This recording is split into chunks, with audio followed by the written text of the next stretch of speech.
Hello everyone, this is Muhammad Wasim Khan, an instructor of project planning and management course. Welcome back to the second part of this lecture. This lecture is about the progress and performance measurement and evaluation. So let's continue our lecture with the project control process. Control is the process of comparing actual performance against plan to identify deviations, evaluate possible alternative courses of actions, and take appropriate corrective actions. The project control steps for measuring and evaluating project performance are presented in front of you on the screen. The first one is setting a baseline plan. The second one is measuring the progress and performance. Third one is comparing plan against actual. And the fourth one is taking actions. So let's discuss each of them. Setting a baseline plan. The baseline plan provides us with the elements for measuring performance. The baseline is derived from the cost and duration information found in the work breakdown structure database and time sequence data from the network and resource scheduling decisions. Measuring progress and performance. Time and budgets are quantitative measures of performance that readily fit into the integrated information system. Qualitative measures such as meeting customer technical specifications and product function are most frequently determined by on-site inspection or actual use. In this lecture, we are limited to the quantitative measures of time and budget. Measurement of time performance is relatively easy and obvious. That is the critical path early, on schedule, or late?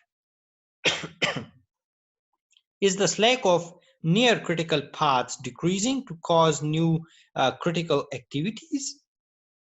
Measuring performance against budget, for that is money, units in place, labor hours, is more difficult and is not simply a case of comparing actual versus budget. And the third one is comparing plan against actual.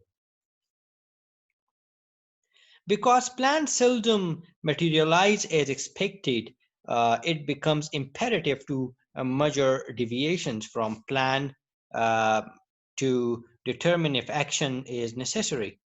Periodic monitoring and measuring the status of the project allow for comparisons of actual versus expected plans. It is crucial that the timing of status reports be frequent enough to allow for early detection of variations from plan and early correction of causes. Usually, status reports should take place every 4 or 5 weeks to be useful and allow for proactive correction. And the last one is taking action. If deviations from plans are significant, corrective action will be needed to bring the project back in line with the original or revised plan.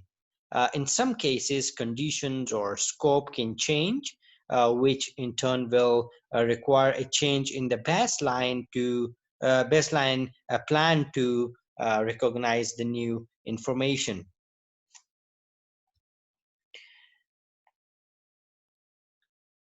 Let's talk about monitoring the time performance. A major goal of the progress reporting is to catch any negative variances from plan as early as possible to determine if corrective action is necessary. Fortunately, monitoring schedule performance is relatively easy.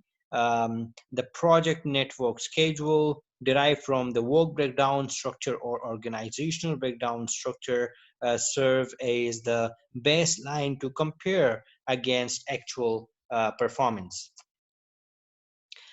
Jane charts or the bar charts and control charts are the typical tools used for communicating the project schedule status. Gain chart is the most favored used and understandable. It is the one of the most common charts, and this kind of chart is commonly referred to as tracking Jane chart. Jane and control charts serve well as a mean for tracking and trending scheduling performance. They are easy to understand visual formats, um, make them favorite tools for communicating project schedule status, especially to top management who do not usually have time for details. Adding actual and revised time estimates to the Gantt chart gives a quick overview of project status on the report date. If you can see here in figure 13.1, it represents a baseline Gantt chart and a tracking Gantt chart for a project at the end of period 6. The solid bar below the original schedule bar represent the actual start and finish for completed activities or any portion of activity completed. See activity A, B, C, D, and E. For example, the actual start for activity C is 2.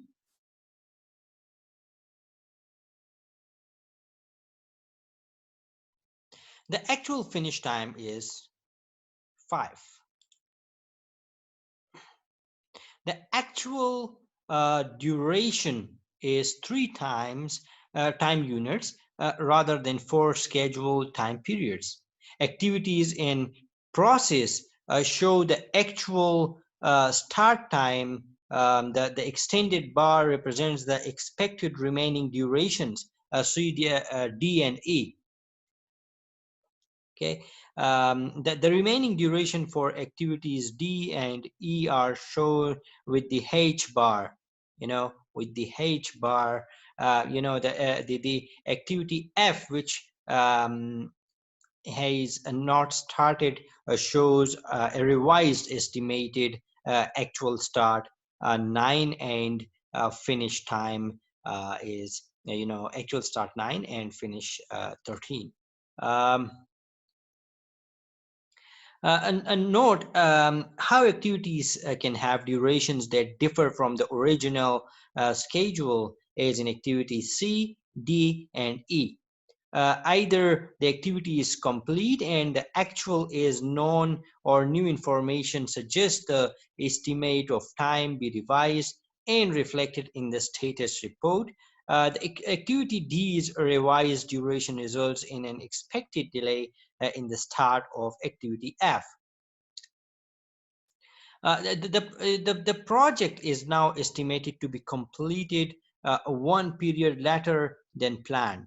Although sometimes the Gantt chart does not show dependencies when it is used with a network, the dependencies are easily identifying if tracing is control chart. Let's talk about the control chart.